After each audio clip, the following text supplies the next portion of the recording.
si ya estén la mesa completa, mi querido César. Los que creo que ya están en línea son Oriol Mayó, el periodista Oriol Mayó, a quien le agradezco mucho que nos acompañen sin censura a pesar de todos estos retos y de todas estas campañas en contra. Aquí siempre seremos una esquinita en la que todas las voces se escuchen y me da mucho gusto que la tuya se escuche fuerte. Oriol Mayó, ¿cómo estás? Te saludo con mucho gusto. Muy bien, buenas noches. En un momento impresionante, yo también estaba viendo YouTube y de golpe llegó esa pantalla en negro, ese bloqueo, esa censura directa, absoluta, que a todos nos ha dejado en esa sensación como de desamparo, de saber que unos pocos, escondidos en sus grupos privados, en una inquisición, literalmente una inquisición, porque nunca puedes saber realmente quién maneja acusaciones, cómo se hace, pero la inquisición, como pasaba exactamente, primero te meten en prisión, si no te mueres en ese tiempo, pues seguirás vivo, y si no te crucifican, y si no, perdón, y si no acabas quemado, pues saldrás algún día sin posesiones, en la más brutal miseria, a sabiendas que un grupo de inquisidores morales han decidido, sin ningún tipo de control público ni estatal, digamos, destruir cualquier reputación, cualquier vida y cualquier trabajo, digamos, periodístico. Impresiona realmente porque, bueno, pues ha pasado ya a niveles, aquel momento en que Twitter se activó la cuenta de un personaje como Donald Trump, fue un indicio de que, obviamente, si con él pueden, con cualquiera van a poder. Pero lo triste aquí, Vicente, y lo que queda una imagen impactante es que es el momento de que lo que habló precisamente AMLO, de que habría que regular las redes sociales, ahora es más imprescindible que nunca. No puede ser que un grupo vinculado, incluso en México, bien sabido quién maneja Twitter, YouTube, qué tipo de casta empresarial, amiga, digamos, de la derecha, neoliberal, digamos, con ideas prejuiciosas y directas contra cualquiera que ellos consideren su oposición, deciden ellos deciden, como reguladores, como si fuera un organismo autónomo, que ya sabemos que no existe más que para servir intereses, literalmente pueden desaparecer de la faz de la tierra, pues a un medio, en la confianza y la espera que como no se puede hacer nada contra ellos, porque no hay un tribunal de revisión, prácticamente dependes de la buena voluntad de mucha gente que ni siquiera conoces realmente, no es un tribunal independiente, no es un poder del Estado, sino que es la más absoluta y desvergonzada forma de control privado inquisitorial manejada por gente que además tiene sus pasiones políticas, sus furias y sus fobias.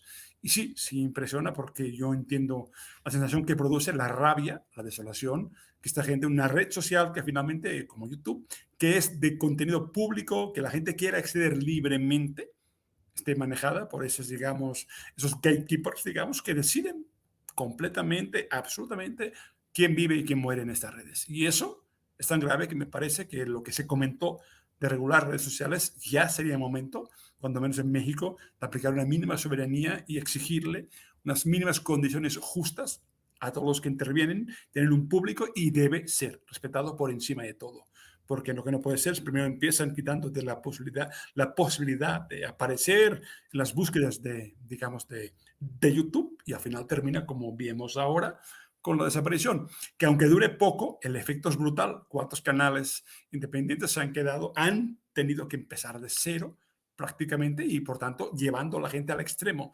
Hay una frase que yo llamo el pacto del hambre, que se usaba mucho en mi tierra, se usaba, digamos, cuando alguien molestaba al poder, la mejor forma era llevarlo al hambre. Y el hambre significa esto, quitarte la posibilidad de aparecer ante un público fiel que sigue, que interactúa, que busca este tipo de información y literalmente desaparecerlo sin ninguna posibilidad de apelación. Siento que es importante que el gobierno de México interviniera desde mañana mismo para exigir una explicación, una respuesta, digamos, para que no sea viable que esto continúe pasando, porque a este punto podemos llegar a que cualquiera desaparezca. Lo que pasó en Estados Unidos lo estamos viendo aquí y es un muy buen ejemplo de algo que tenemos que impedir desde ahora mismo, porque al final el precio lo pagaremos todos.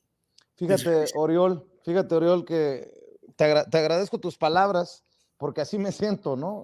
Sí, Así fue el apagón, así fue medio en shock, pero fíjate que no ha dicho en la entrevista que nos concedió Gerardo Fernández Noroña, en la que explica cómo le graban este video, lo confrontan por el uso del cubrebocas, no ha dicho nada que el presidente Andrés Manuel López Obrador no haya dicho ya en la mañanera, que no se haya discutido en la mañanera, como para que nos tumben el canal y nos amonesten.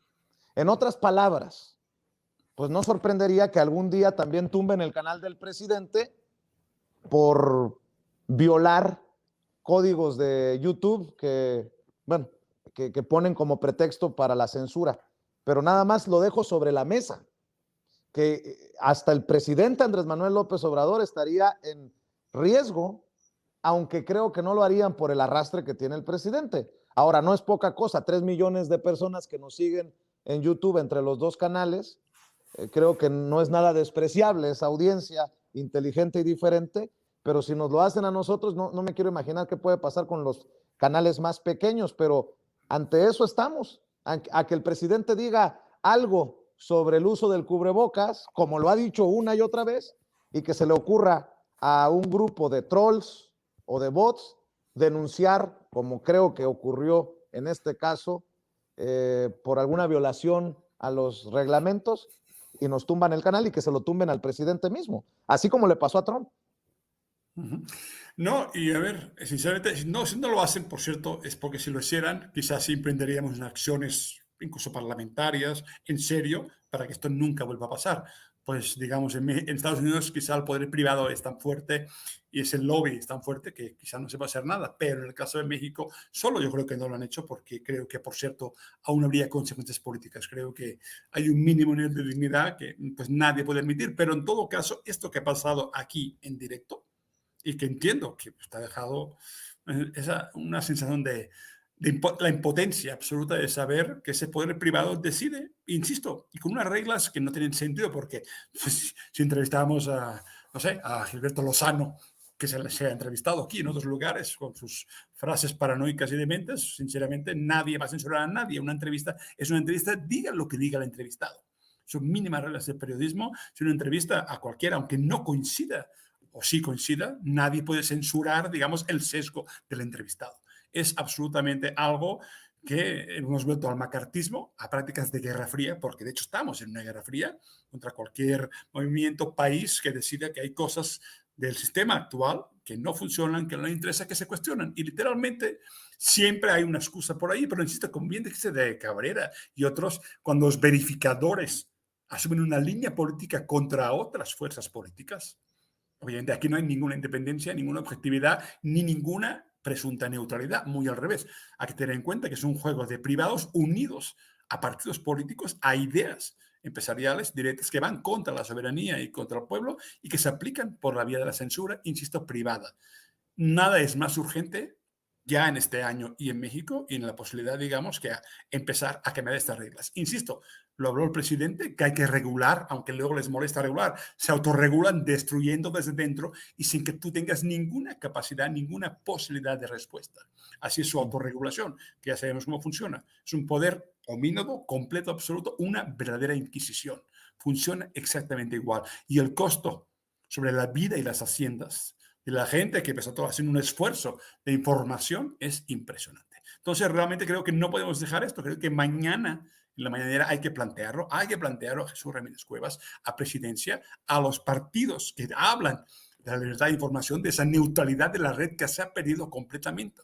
Es una brutalidad, es impresionante, como conceptos que parecían que para todos eran sagrados, como esa neutralidad de la red, han desaparecido en función de una agenda que no conocemos, que ellos deciden, que implica literalmente convertirse en estos guardabarreras que eliminan incluso a su competencia, porque finalmente ya vemos a quién eliminan y a quién no eliminan. Entonces tiene que haber una intervención, sí, regulatoria, clara y contundente del Estado para impedir que pasen cosas como estas. Es fundamental Pues sí. y si no lo hacemos, ahí sí que vamos a perder todos, porque falta muy poco para que en 2 o 3 años haya elecciones muy importantes y quién tendrá la voz cantante en un mundo donde la gente utiliza YouTube como antes se veía la televisión. YouTube es de una otra forma, una televisión a la carta, donde cada cual decide qué está viendo, pero es una televisión a la carta. Literalmente alguien suprime canales. Si antes el Estado suprimía canales, esto era la censura, el fin del mundo.